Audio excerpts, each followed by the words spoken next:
सुबह उठते ही सबसे पहला काम आप लोगों ने क्या किया? हो सकता है आप लोगों ने अलार्म बंद किया और अलार्म बंद करने के बाद आप लोगों ने अपना फ़ोन उठाया और स्क्रॉल करना शुरू कर दिया होगा। तो क्या जो आपने फ़ोन उठाया और स्क्रॉल करना शुरू किया, वो आपका खुद का कॉन्शियस डिसीज़न था? या वो काम आप कॉन्शियसली कर रहे थे? या फिर कोई चीज़ आपको फ़ोर्स कर रही थी, प्रेशराइज़ कर रही थी अंदर ही अंदर फ़ोन उठाने के लिए? इसी तरीके से मान लीजिए किसी ने आपको गुस्सा दिलाया और फिर आप उस पर चिल्लाए एज अ रिएक्शन। तो जो चिल्लाने वाला एक्शन था वो खुद का आपका एक्शन था जो आपने कॉन्शियसली लिया, या फिर कोई चीज आपको अंदर ही अंदर प्रेशराइज कर रही थी, फोर्स कर रही थी चिल्लाने के लिए। ऐसे हम अपने रोजाना जीवन में बहुत सारी चीजें देख सकते हैं जिसमें हम होश में नहीं होते। होश में रहने का मतलब क्या है, इसे हम समझने वाले हैं। जिसमें हम बेहोशी में, मतलब ऑटो पायलट मोड पर काम कर रहे होते हैं। हम नहीं समझ पाते कि हमारे न्यूरो शॉर्टकट्स कैसे बन गए हैं। हम नहीं समझ पाते कि कंडीशनिंग क्या होती है, हमारे ब्रेन ने कैसे-कैसे थॉट्स को कंडीशन कर लिया है जो कि ऑटो पायलट मोड पर आ गया है।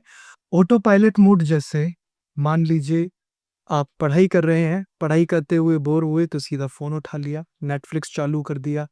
अकेलापन फ़ील कर रहे हैं तो फ़ास्ट फ़ूड ऑर्डर कर दिया। आपको किसी ने कुछ बोल दिया तो आप, या फिर आपको क्रिटिसाइज़ कर दिया तो आप डिफेंसिव हो गए, सीधा डिफेंसिव हो गए। ये कुछ ऑटो पायलट मोड है। ये सब करने के बाद रिग्रेट फ़ील होना। अगर आपका पूरा कंट्रोल था उन चीज़ों पर, आप कॉन्शियस सतह पर थे, तो फिर रिग्रेट क्यों फ़ील कर रहे हैं? हमें ये नहीं पता कि हमारा सबकॉन्शियस मन कितना बड़ा है, सबकॉन्शियस माइंड कितना बड़ा है और उसमें क्या-क्या फैक्टर्स इन्वॉल्व हैं। जो हमारी लाइफ 95% कंट्रोल कर रहे होते हैं, हमारे हाथ में मात्र 5% होता है और हम ये सोचते हैं कि मैं अपनी पूरी लाइफ को खुद ही कंट्रोल कर रहा हूँ। देखिए, एक होता है हमारा कॉन्शियस माइंड। कॉन्शियस माइंड का मतलब है कि मैं सोच पा रहा हूँ, जो मैं कॉन्शियस सतह पर सोच पा रहा हूँ, जो मैं ऑब्ज़र्व कर पा रहा हूँ, मैं अपने सोच-विचार ऑब्ज़र्व कर रहा हूँ, खुद से सोच रहा हूँ। जो भी काम मैं अपने कंट्रोल में फ़ील कर रहा हूँ, जिसको मैं ऑब्ज़र्व कर पा रहा हूँ, वो है मेरा कॉन्शियस माइंड। सबकॉन्शियस माइंड का मतलब है एक ऐसी सतह, जो कॉन्शियस लेवल पर नहीं आ रही है जब तक मैं उसे लेकर के ना आऊँ, जब तक मैं उस पर ऑब्ज़र्वेशन ना थ्रो करूँ। एग्ज़ाम्पल के तौर पे मेरे पुराने बिलीव्स, जो बचपन से मेरे बिलीव्स बन गए हैं। बिलीव्स अलग-अलग तरीके से बनते हैं, अलग-अलग प्रकार के बिलीव्स होते हैं। एग्ज़ाम्पल के तौर पे, जैसे बचपन में एक ना ट्रस्ट पीरियड आता है। ट्रस्ट पीरियड का मतलब है कि उस पीरियड में अगर आपको वो प्यार, नरिशमेंट नहीं मिलता, तो आपके अंदर एक फ़ियर आना शुरू हो जाता है नॉर्मली लोगों के प्रति। किसी के भी प्रति हो सकता है वो फ़ियर। आपका एक ट्रस्ट खत्म होने लग जाता है लोगों से। हो सकता है उस पीरियड में आपको वो प्यार, नरिशमेंट नहीं मिला, तो एक बिलीफ सिस्टम बन गया कि मुझे ट्रस्ट नहीं करना है लोगों पर।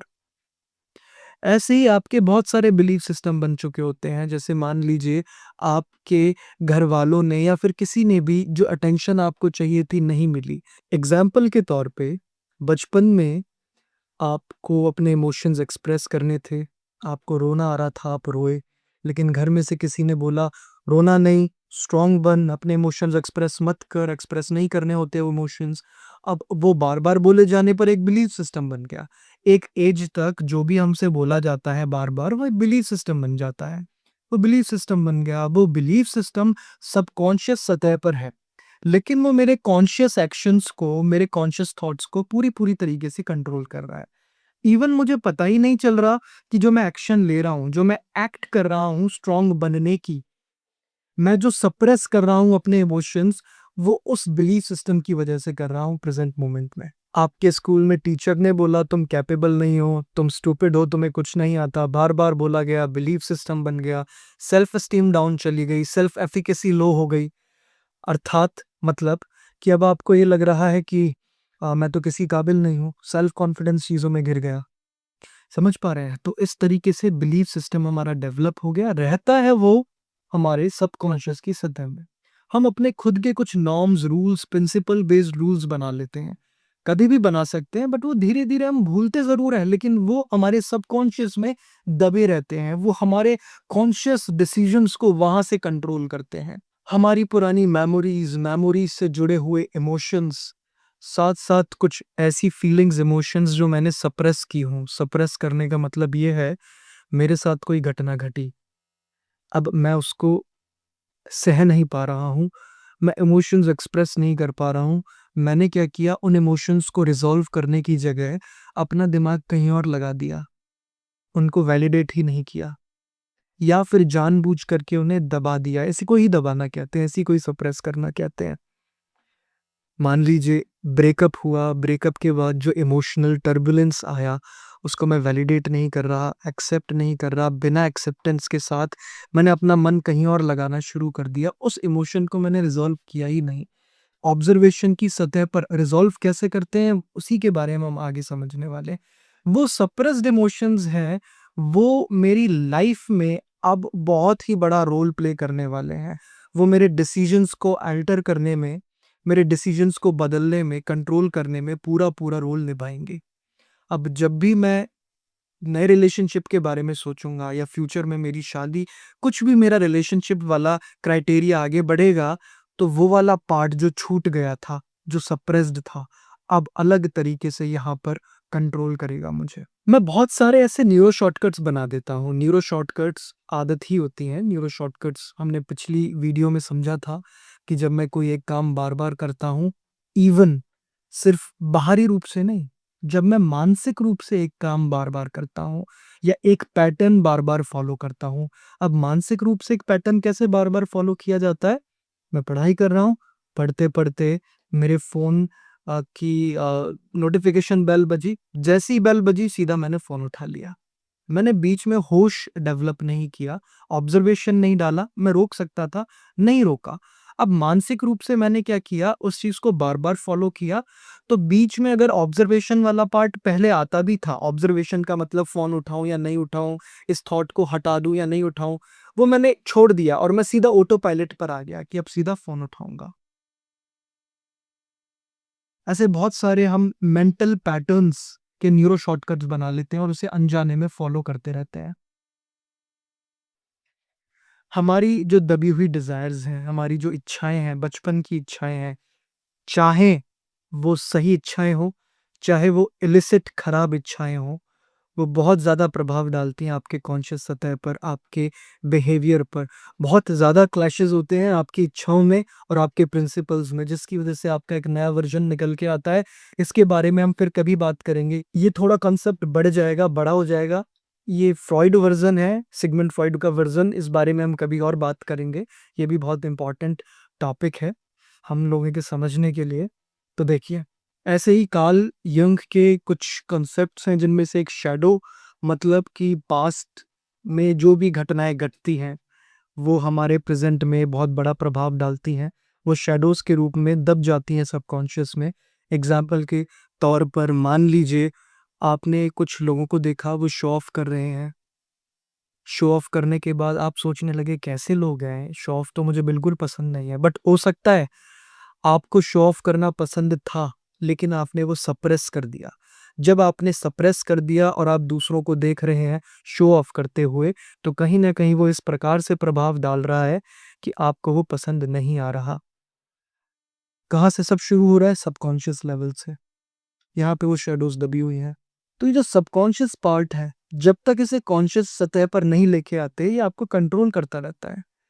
ये आपके ऊपर प्रभाव डालता रहता है और ये आपकी सफ़रिंग का सबसे बड़ा कारण बनता है। सफ़रिंग मतलब दुःख का, परेशानियों का। आपको क्या लगता है जब आप खाली बैठते हैं तो आपका ब्रेन शांत होता है? आपका ब्रेन उस वक़्त एक अलग ही मोड में चला जाता है या फिर कहें तो डिफ़ॉल्ट मोड नेटवर्क में चला जाता है। मतलब अब आप पास्ट के रिग्रेट को एनालिसिस करने बैठ जाते हैं। आप पास्ट की मेमोरीज़ में चले जाते हैं।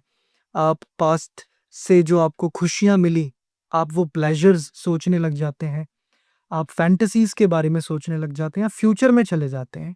आप वहाँ से एंग्ज़ायटी लेने लग जाते हैं। आप अपने से रिलेटेड विचारों में चले जाते हैं। आप अपने आप को एनालिसिस करने लग जाते हैं। आप डे ड्रीमिंग करने लग जाते हैं।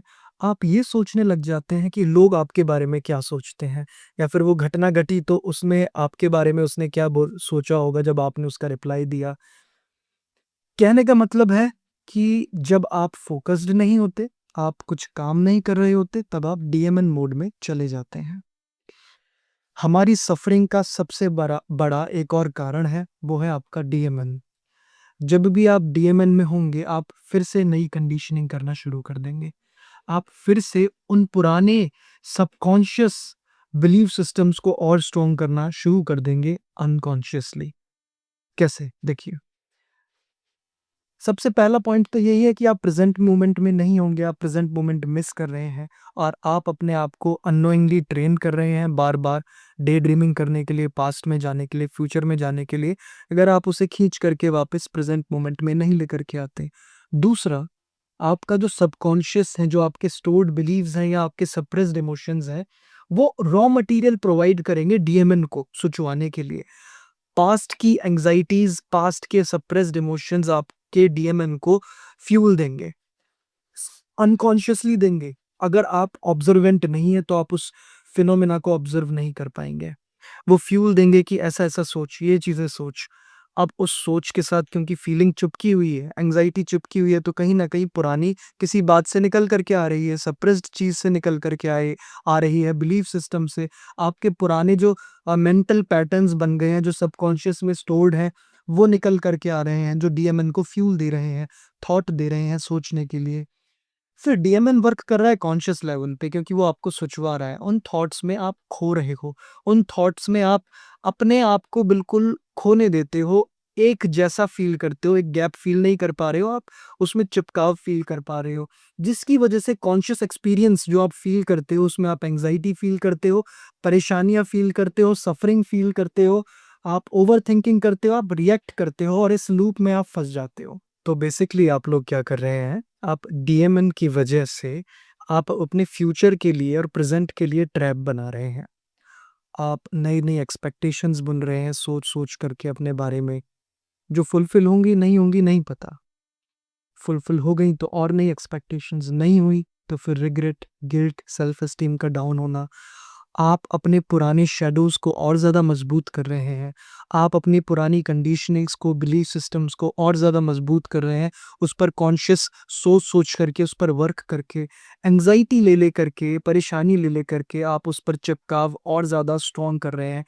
आप अपने उन बिलीफ सिस्टम और थॉट्स पर ग्लू और ज़्यादा मजबूत तरीके से ग्लू लगा रहे हैं, जो कि एक इमोशन को जोड़ता है। कैसे? देखो, इसे समझो।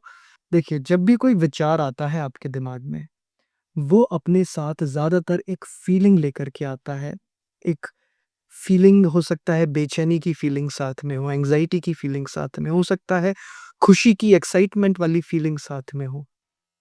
जैसे एग्ज़ाम्पल के तौर पे पढ़ाई कर रहे हैं, पढ़ाई करते-करते थोड़ा-सा बोर्डम आया या फिर स्ट्रगलिंग वाला कांसेप्ट थोड़ा समझ में नहीं आ रहा, मन किया फ़ोन पर चला जाता हूँ। जैसे ही मन में विचार आया कि फ़ोन चला लेता हूँ, तो अंदर ही अंदर एक फ़ीलिंग आई ना अच्छी-सी, वो पुराने जो मज़ा मिला था फ़ोन चला कर के, वो एकदम से एक्टिव हो गया। एकदम से वो फ़ील हुआ, फ़ीलिंग के थ्रू आया, मतलब विचार के साथ वो फ़ीलिंग चिपकी है। जैसी वो फ़ीलिंग आई, अंदर सेंसेशंस आई, सेंसेशंस, फ़िज़िकल सेंसेशंस आई। साँसों का हो सकता है फ्लो तेज़ हो गया हो सकता है चेस्ट में हल्का-सा एक्साइटमेंट वाला भारीपन आ गया हो। अभी बेहोशी में रहते हो, बेहोशी में रहने का अर्थ है कि अभी वो ऑब्ज़र्वेशन नहीं बन पाया है, इसलिए उसे अगर ऑब्ज़र्वेशन बन गया फिर तो बात ही क्या है। सारा खेल ऑब्ज़र्वेशन बनाने का ही तो है, जो हम समझने वाले हैं आगे। तो जब वो सेंसेशन आती है, जब वो फीलिंग आती है, तो मन ऑटो पायलटली डायरेक्ट हो जाता है फ़ोन की तरफ। हाथ उधर चले जाते हैं और आप फ़ोन स्क्रॉल करना शुरू कर देते हैं।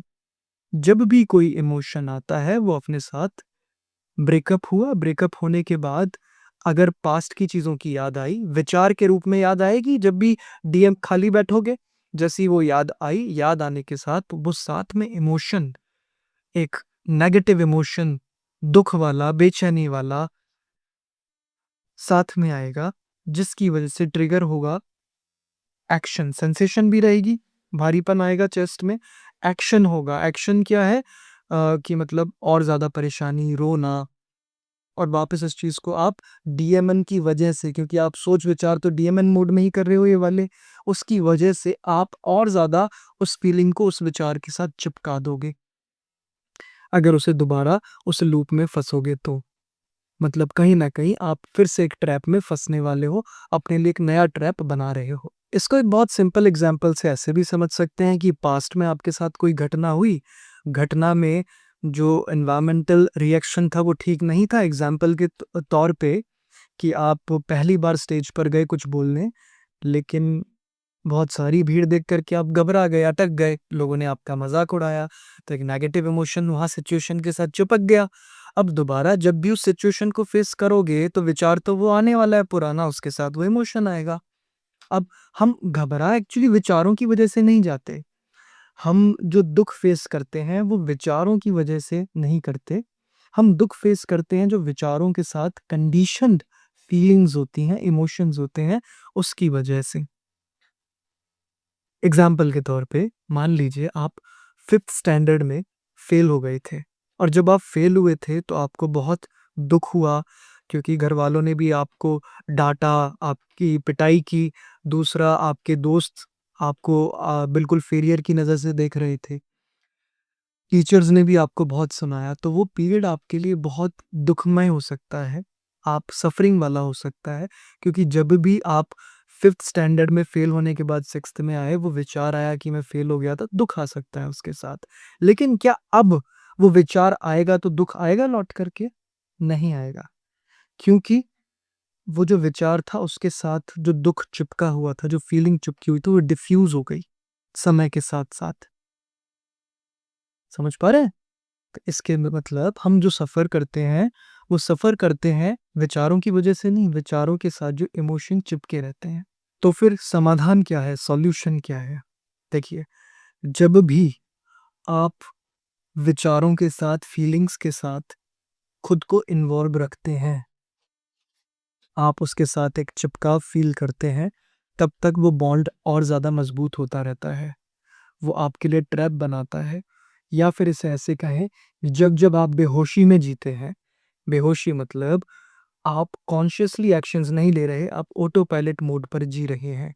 आप अपने रूल्स जो आपने बना लिए, बिलीव्स, नॉर्म्स, मेमोरी, ये जो जितना भी हमारा सबकॉन्शियस वाला पार्ट है, इसको आप ऑब्ज़र्व नहीं करना चाह रहे या फिर आसान सी भाषा में कहें, जब कोई ट्रिगर आया, ट्रिगर के बाद ये इमोशन, फीलिंग, सेंसेशन, क्रेविंग उठी, मतलब ये जो सबकॉन्शियस वाला पार्ट है, इसको आप ऑब्ज़र्व नहीं कर रहे हैं। ट्रिगर क्या हो गया? ट्रिगर मान लीजिए पढ़ाई करते-करते एकदम से नोटिफ़िकेशन बेल बजी फ़ोन की या फिर आपके अंदर बोर्डम जैसी फीलिंग आई, एक स्ट्रगल महसूस हुआ, तो उसके बाद ये ट्रिगर है। अब उसके बाद हम ज़्यादातर सीधा जंप कर जाते हैं एक्शन पे रिएक्शन, मतलब फ़ोन उठा लेना और यूज़ कर लेना, ये एक्शन या फिर रिएक्शन कहलाता है। उसके बीच में कुछ सबकॉन्शियसली घटित हो रहा है। वो क्या घटित हो रहा है? वो हो रहा है कि अंदर इमोशन क्या आए, वो संवेदनाएँ क्या आईं, वो फीलिंग, विचार क्या आया, विचार से वो फीलिंग क्या चुपकी हुई थी जिसने फ़ोर्स किया मुझे, क्रेव होने पर क्रेविंग बनी और मैंने फ़ोन उठाया और जिसकी वज़ह से मुझे एक रिलीफ़ महसूस हुआ। ये पूरा सबकॉन्शियस लेवल पर चल रहा है, लेकिन हम इसे ऑब्ज़र्व नहीं कर रहे। और ऑब्ज़र्व अगर करते भी हैं कभी-कभार, तो उसमें मेरा मैं वाला चुपकाव ज़रूर होता है। अब ये मैं वाला चुपकाव कैसे हटेगा यहाँ से? मेरा मैं वाला चुपकाव यहाँ से कैसे हटेगा? मैं कैसे मैं वाले चुपकाव के बिना इसको ऑब्ज़र्व कर सकता हूँ, ताकि मैं सबकॉन्शियस सतह पर जो भी चीज़ें हो रही हैं, उसे ऑब्ज़र्व करके यहाँ पे गैप बना सकूँ, यहाँ पर गैप बना सकूँ, यहाँ पर गैप बना सकूँ, विचारों और फीलिंग्स के बीच गैप बना सकूँ। मतलब मुझ में मैं अभी मैं क्या है, मैं एक डीएमएन है, क्योंकि मैं डीएमएन को मैं मान रहा हूँ। मैं अपने मन को मैं मान रहा हूँ। डीएमएन को जब मैं मान रहा हूँ, तो जो भी डीएमएन के अंदर फिनोमेना घट रहा है, वो मैं अपने आप से ही रिलेट कर रहा हूँ पूरी तरीके से। अपने आप को उसमें खो दे रहा हूँ, जिसकी वजह से फ्यूचर के लिए ट्रैप और प्रेज़ेंट के लिए ट्रैप बन रहा है। इसके साथ-साथ डीएमएन में जो थॉट आ रहे हैं, जो थॉट के साथ फीलिंग्स आ रही हैं, उनका चिपकाव और गहरा होता जा रहा है, जब-जब मैं उसे मैं मान कर के चल रहा हूँ। लेकिन मान लो अगर मैंने डीएमएन को एक ऑब्जर्वेंट की तरह, एक ऑब्जर्वर होकर के देखना शुरू कर दिया। देखने का अर्थ है ऑब्जर्व करना शुरू कर दिया। मतलब अब मैं डीएमएन नहीं रहा, मैं एक साक्षी भाव से कुछ और हूँ। मैं एक साक्षी भाव से डीएमएन को ऑब्जर्व कर पा रहा हूँ। उसके साथ-साथ जब मैं डीएमएन को ऑब्जर्व कर पा रहा हूँ, तो मैं मुझ में और डीएमएन में गैप क्रिएट करूँगा। क्योंकि यहाँ पर मेरी न्यूरल शॉर्टकट्स, न्यूरल आदतें ऐसी ही बनेंगी धीरे-धीरे करके कि वो एक गैप क्रिएट होने लग जाएगा जब मैं बार-बार इस प्रैक्टिस को करूँगा। इस प्रैक्टिस को हाँ, माइंडफुलनेस कहते हैं। जब मैं माइंडफुलनेस प्रैक्टिस करूँगा, करते कैसे हैं इस पर अभी हम आएँगे। तो मैं क्या कर रहा हूँ, एक नॉन जजमेंटल तरीके से, नॉन जजमेंटल तरीके का मतलब ही है कि मैं उसे अच्छा या बुरा टैग नहीं दे रहा।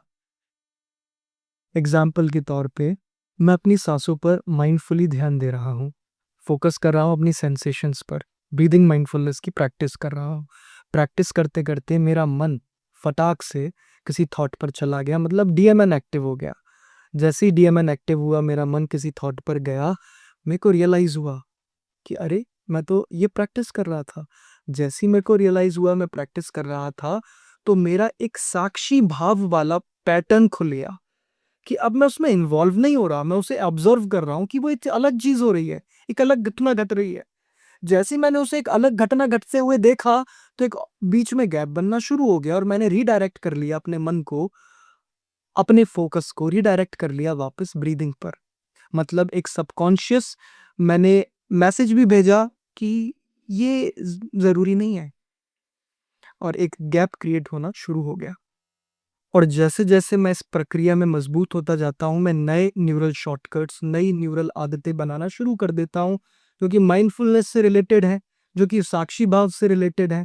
जब ऐसा होता है ना, तो इन तीनों के बीच गैप आना और प्लस मुझ में और डीएमएन के बीच गैप आना शुरू हो जाता है। जब इनके बीच गैप आना शुरू हो जाता है, तो चिपकाव वापस उन इमोशंस का जो विचारों के साथ था, वो ढीला होना शुरू हो जाता है। प्लस जो मेरा चिपकाव डीएमएन के साथ था, वो ढीला होना शुरू हो जाता है। अब जो मेरा मन मुझे खेल दिखा रहा है ना, उसमें मैं इन्वॉल्व नहीं होने वाला, मैं उसको एक गैप के साथ देखूँगा। डीएमएन को मैं खत्म नहीं कर सकता, उसे खत्म करना ठीक भी नहीं है, क्योंकि एम्पैथी वाला काम भी काफ़ी हद तक डीएमएन में होता है। मैं दूसरों का पेन फ़ील कर पाता हूँ, परेशानियाँ फ़ील कर पाता हूँ। लेकिन अगर मैं गैप क्रिएट कर दूँ, तो मैं सिर्फ़ उतना ही देखूँगा, उतना ही समझूँगा जितना मुझे ज़रूरत लगेगी। मैं क्या कर रहा हूँ, ये आदत बना-बना कर, न्यूरल आदत बना-बना करके चार्ज अपने प्रीफ्रंटल कॉर्टेक्स को दे रहा हूँ, लिम्बिक सिस्टम से हटा करके। लिम्बिक सिस्टम मतलब प्लेज़र वाला पार्ट, ऐसे समझ लो। प्रीफ्रंटल कॉर्टेक्स मतलब होश वाला पार्ट, इस तरीके से समझ लो। मैं होश डेवलप कर रहा हूँ। इस होश डेवलप करने की प्रक्रियाएँ होती हैं, इसकी प्रैक्टिस होती है। उस प्रैक्टिस में माइंडफुलनेस आता है। माइंडफुलनेस की लगातार प्रैक्टिस करने पर मेडिटेशन आती है। मेडिटेशन की लगातार प्रैक्टिस करने पर नई न्यूरल आदतें जन्म लेती हैं और आप होश में होना शुरू हो जाते हो। जब आप होश में होना शुरू हो जाते हो, तो काफ़ी हद तक जीवन में समस्याएँ खत्म होनी शुरू हो जाती हैं, क्योंकि ज़्यादातर समस्याएँ आपकी डीएमएन से आ रही हैं या फिर इन चीज़ों से आ रही हैं जो हमने समझी। आप अपने अंदर का कचरा साफ कर देते हो जो सबकॉन्शियस लेवल पर है, और जब अंदर का कचरा, घृणा, गुस्सा, अहंकार जब ये खत्म होने लगता है, तो जो एक्चुअल एग्जिस्टिंग इमोशंस हैं, प्यार, करुणा, ये निकल कर के आता है। तो माइंडफुलनेस का सीधा-सीधा अर्थ है कि प्रेज़ेंट में ध्यान देना। किस चीज़ पर ध्यान दे सकते हैं? आप कोई भी एंकर लेते हैं। एंकर लेने का अर्थ है आप ब्रीथिंग की सेंसेशंस पर, आप किसी साउंड पर, हम अपनी सेंसेस का यूज़ करेंगे यहाँ पर। सेंसेस का ही यूज़ करते हैं, जैसे हमारी स्किन पर सेंसेशंस घट रही हैं, हमें जो सुनाई दे रहा है, हमें जो देख पा रहे हैं, विज़ुअल हम देख पा रहे हैं। जैसे आपने देखा होगा काफ़ी सारे कल्चर्स में किसी स्पेसिफिक पिक्चर पर मेडिटेट करते हैं। मतलब प्रेज़ेंट मोमेंट में जो हम ऑब्ज़र्व कर पा रहे हैं। एग्ज़ाम्पल के तौर पे अगर मैं ब्रीथिंग माइंडफुलनेस का एग्ज़ाम्पल लूँ, तो मैं अपनी साँसों की सेंसेशंस को ऑब्ज़र्व कर कर रहा हूँ, जो नाक के ऊपरी छोर से लेके ऊपर वाले होंठ तक हो रही है। नॉन जजमेंटल तरीके से कर रहा हूँ। मेरा ध्यान बार-बार किसी थॉट पर जाता है, मैं उसे खींच कर के वापस पाता हूँ। इस प्रोसेस को जब मैं बार-बार कर रहा हूँ, तो मेरी न्यूरल आदतें बन रही हैं, न्यूरल शॉर्टकट्स नए डेवलप होंगे। मेरी आदतें ब्रेन की नए रास्ते बनेंगे कि उसे खींच करके वापस लाना है, और डीएमएन की इम्पोर्टेंस खत्म होगी, गैप क्रिएट होगा। डीएमएन के बीच और आपके बीच। ऐसे ही जब मैं किसी पिक्चर पे, किसी साउंड पे मंत्र मेडिटेशन कर रहा हूँ, तो मंत्रों के साउंड पर मेरा ध्यान है। मेरा ध्यान हटता है, विचार पर जाता है, मैं खींच करके साउंड पर लेकर के आता हूँ। दूसरा तरीका होता है कि आप अपने सेंसेशंस जो क्रिएट, जब भी कोई विचार आया या कोई सबकॉन्शियस का कुछ भी अ, सतह पर आने का प्रयास किया, कुछ भी सबकॉन्शियस का कोई भी प्रोडक्ट सतह पर आने का प्रयास किया, तो शरीर में सेंसेशंस होती है। एग्जाम्पल के तौर पे जब गुस्सा आता है तो स्किन थोड़ी-थोड़ी ऐसे जलने सी लग जाती है, साँसें तेज़ हो जाती हैं। जब हम उन सेंसेशंस पर भी ऑब्ज़र्वेशन डालते हैं, ऑब्ज़र्व करते हैं, तब भी हमारे बीच में गैप क्रिएट होने लग जाता है। सबसे पहला पॉइंट है कि हम एक्नॉलेज कर रहे हैं उस इमोशन को, सबकॉन्शियस के इमोशन को, जो हमने अभी तक एक्नॉलेज किया ही नहीं। उसके सेंसेशन के रूप में हम एक्नॉलेज कर पा रहे हैं। एक्नॉलेज नहीं किया था इसलिए सप्रेस हुआ था। जब मैंने उसे एक्नॉलेज किया लेकिन विचारों के खेल में नहीं उलझा, तो वो अपने आप रिज़ॉल्व होगा। रिज़ॉल्व मतलब मैंने एक्नॉलेज किया, वो अपने आप धीरे-धीरे उसकी सेंसेशन डाउन होती चली जाएगी और मेरे को पता चलता चला जाएगा अंदर ही अंदर उस सबकॉन्शियस लेवल पर ही कि ये खत्म हो रहा है, खत्म हो गया। मतलब मैं उसको न्यूट्रलाइज़ कर रहा हूँ। जब मैं उसको न्यूट्रलाइज़ कर दूँगा तो उसके इमोशन की जो इंटेंसिटी है वो बिल्कुल खत्म हो जाएगी। बट अगर मैंने एक्सपेक्टेशन लेकर के ध्यान लगाया, माइंडफुलनेस की प्रैक्टिस की सेंसेशन पे कि ये तो डाउन जाएगा, तब गड़बड़ हो जाएगी, क्योंकि ध्यान माइंडफुलनेस एक्सपेक्टेशन के साथ नहीं की जाती। तो इसी प्रकार से जब हम माइंडफुलनेस की प्रैक्टिस करते हैं, चाहे वो ब्रीदिंग हो, चाहे वो साउंड हो, चाहे वो कुछ भी हो, जब हम उसे एक सिंक्रोनाइज्ड वे में, एक तरीके के साथ करने लग जाते हैं, तो वो मेडिटेशन में कन्वर्ट होने लग जाती है। हम एक मेडिटेटिव स्टेट में आने लग जाते हैं। ये एक प्रैक्टिस ग्राउंड है, ये एक स्टेट ऑफ बीइंग है, माइंडफुलनेस एक स्टेट ऑफ बीइंग है, एक क्वालिटी है, मेडिटेशन एक प्रैक्टिस ग्राउंड है, ब्रीदिंग एक एंकर है। तो एक सबसे सही तरीका होता है कि आप इसे कैसे शुरू करें, आप इसे 10 मिनट से शुरू कर सकते हैं। रोज़ आप 10 मिनट बैठ सकते हैं, जैसे आप छोटी-सी प्रैक्टिस मैं आपको अभी कराने का प्रयास करता हूँ। पीठ सीधी करके बैठ जाएँ, आँख बंद करें और अपना पूरा ध्यान अपने नाक के ऊपरी छोर से लेकर के ऊपर वाले होंठ तक ब्रीदिंग की वजह से उधर जो भी सेंसेशन हो रही है, उसे ऑब्ज़र्व करें। ऑब्ज़र्व करें, आप अपने साँसों के फ्लो को ऑब्ज़र्व करें। किसी भी तरीके का जजमेंट नहीं करना कि ये सेंसेशन अच्छी है, बुरी है, खराब है, बस हो रही है। सिर्फ़ नॉन जजमेंटल तरीके से ऑब्ज़र्व करना है। मन जाएगा, मन विचारों की तरफ जाएगा, बट जैसे ही याद आए कि मैं तो ब्रीदिंग माइंडफुलनेस कर रहा था, तो उसे खींच करके वापस साँसों पर लेकर के आना है। किसी भी तरीके का रिग्रेट नहीं होना चाहिए कि मेरा मन बार-बार क्यों जा रहा है, वरना फिर से एक नई कंडीशनिंग, एक चिपकाव पैदा हो जाएगा, जो अगली बार आपके लिए एक अवॉइडेंस का काम करेगा, ब्रीदिंग माइंडफुलनेस के लिए। तो इसलिए अपना पूरा ध्यान अपनी साँसों पर केंद्रित करें, सेंसेशंस पर केंद्रित करें। इसी को आपको रोज़ 10 मिनट तक करना है, आँखें खोल सकते हैं। अगर आपको और ध्यान के बारे में जानना है, मेडिटेशन के बारे में कि होती कैसे है, आप विपश्यना को स्टडी कर सकते हैं। आप विपश्यना के यूट्यूब चैनल पर भी जा सकते हैं, जहाँ पे 10-10 मिनट के ऐसे सेशंस हैं जिनको आप ऑन करके प्रैक्टिस कर सकते हैं। मेरी रिकमेंडेशन है कि विपश्यना आप किसी एक्सपर्ट के अंडर ही सीखें, या फिर विपश्यना कोर्सेज़ होते हैं ऑनलाइन, आप सर्च कर सकते हैं, वहाँ पर जाकर के ही सीखें। इसके साथ-साथ मैंने आपको ये तो बता दिया है कि मेडिटेशन काम क्या करती है। मेडिटेशन सिर्फ़ छोटे-मोटे आपको बेनिफिट देने के लिए नहीं होती, हालाँकि उससे मिलते हैं, आपका फ़ोकस इंक्रीज़ हो जाता है, आपका जो डिस्ट्रैक्शंस हैं वो ख़त्म हो जाते हैं, क्योंकि आप गैप बनाना शुरू कर देते हो, जो हमने सोचा, हमने अभी जो डिस्कस किया उसके बीच। तो ये कुछ एक बड़ी चीज़ है जो आपके पूरे जीवन के जो आपके सप्रेस्ड कूड़ा है, कचरा है, आपका जो सबकॉन्शियस लेवल में बिलीफ सिस्टम है, उसे साफ़ करने का काम करती है, उसे न्यूट्रलाइज़ करने का काम करती है। आपको ये पता भी नहीं चलता होगा कि आप जीवन में जो भी अपने डिसीजंस लेते हो ना, वो मैक्सिमम उन्हीं पर बेस्ड है। इवन आप जो अपना लक्ष्य चुनते हो, आप जो अपना पार्टनर चुनते हो, वो कहीं न कहीं आपके उस दबे हुए इमोशन का ही एक दबे हुए शैडो का ही एक आपका रिज़ल्ट है। हो सकता है किसी इंसान को बचपन में इज़्ज़त ना मिली हो बिल्कुल या कम मिली हो, उसे उसे याद भी नहीं है कि मुझे इज़्ज़त नहीं मिली एक टाइम पर। बट अब उसने अपना लक्ष्य ऐसा सबकॉन्शियसली बनाया कि जिसमें इज़्ज़त ज़्यादा इम्पोर्टेंट है, लेकिन उसे लग कुछ और रहा है कि मैंने ये लक्ष्य इसलिए बनाया है। कनेक्ट कर पा रहे हैं तो बहुत अच्छी बात है। तो मेडिटेशन के ऊपर मैं एक कि प्रैक्टिकल अप्रोच हम कैसे कर सकते हैं, इसके ऊपर एक वीडियो हम और बना सकते हैं अगर आप लोग चाहो।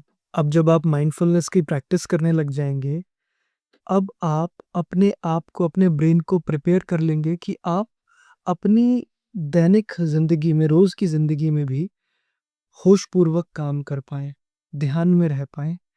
ध्यान में रहने का अर्थ ये है कि आप पढ़ाई कर रहे हैं, फिर से वही सिनेरियो हुआ, पढ़ाई करते-करते आपके अंदर बोरियत वाली इम्पल्स आई, बट इस बार आप कैच कर लेंगे और कैच करके उसे ऑब्जर्व कर पाएँगे एक गैप के साथ। और जब आप गैप के साथ उसे ऑब्जर्व कर पाएँगे तो आप सही डिसीजन ले पाएँगे उस गैप के अंदर। अब वापस पढ़ाई में, सिर्फ पढ़ाई की बात नहीं है, बहुत रोज़मर्रा की सारी कामों में आप होश जागृत कर पाएँगे। आप सीधा भी होश जागृत कर सकते हैं, लेकिन अभी उतना फ़ोकस, उतनी न्यूरल लेवल पर वो आदत नहीं बन पाई जो माइंडफुलनेस की प्रैक्टिस करने से बनेगी उस चीज़ को कैप्चर करने के लिए। लेकिन ये एकदम से नहीं होता, इसकी प्रैक्टिस चाहिए होती है।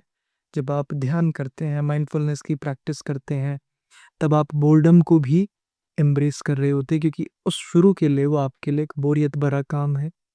आपका मन बार-बार जब जाता है, उसे खींच कर के लाते हैं, ट्रेन कर रहे होते हैं अपने मन को। जब आप इसी तरीके से ट्रेनिंग करते हैं, तब आपकी एक आदत बनती है, न्यूरल लेवल पे शॉर्टकट्स डिज़ाइन होते हैं। तो ध्यान में और बेहोशी में एक छोटा-सा ही अंतर है। आप आँख बंद करके, पीठ सीधी करके बैठ गए और आप कुछ और सोचने लग गए, आप डीएमएन में ही गुम हैं, तो आप ध्यान नहीं कर रहे, आप अपने ब्रेन को बल्कि गलत तरीके से ट्रेन कर रहे हैं। लेकिन अगर आपने पीठ सीधी करके, बैठ करके, आँख बंद करके अपने ब्रेन को एक एंकर दिया, जहाँ पर आप ध्यान एकाग्र कर सकें, वहाँ पर आप ध्यान एकाग्र कर रहे हैं। बार-बार आपका ध्यान विचारों की तरफ जा रहा है, आप खींच करके वापस उस एंकर की तरफ ला रहे हैं, तब आप माइंडफुलनेस की प्रैक्टिस कर रहे हैं।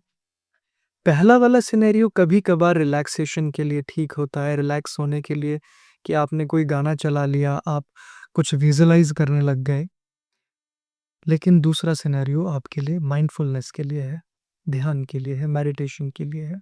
और एक चीज़ और, शुरू की प्रिपरेशन में आपका मन जाएगा विचारों की तरफ, तो आप अपने आप को किसी रिग्रेट में मत डालना कि मैं गलत कर रहा हूँ, क्या हो रहा है? नहीं, बिल्कुल ठीक कर रहे हैं, हज़ार बार जाने दो, बट जैसे ही रियलाइज़ हो जाए उसे वापस खींच कर के ले आओ, ये इम्पोर्टेंट है। और जब हम माइंडफुलनेस की प्रैक्टिस करते हैं, होश में रहने लग जाते हैं, किसी ने हमें गुस्सा दिलाने का प्रयास किया, काफ़ी बार आप विफल हो जाओगे, काफ़ी बार आप कैप्चर हो कर लोगे उस मोमेंट को। गुस्सा दिलाया, गुस्सा दिलाने के बाद सेंसेशंस उत्पन्न हुई, ऑब्ज़र्व किया, चेस्ट में भारीपन, स्किन पे अलग सेंसेशन, कुछ भी हो सकता है वो, खुजली जैसा फ़ील, कुछ भी। आपने उधर ध्यान लगाया, ऑब्ज़र्व किया, गैप बनना शुरू हो गया। अब आपका अहंकार, मी वाला पार्ट, उसके बीच प्लस जो उसने बोला, उसके साथ जो इमोशंस चिपके थे, उसके बीच, उन सब के बीच गैप, और डीएमएन और आपके बीच, मतलब जो सारी चीज़ें जहाँ घटित हो रही हैं, उसके और आपके बीच एक गैप उत्पन्न हो गया। तो अब जो रिएक्शन है वो रिएक्टिव वे में नहीं आएगा,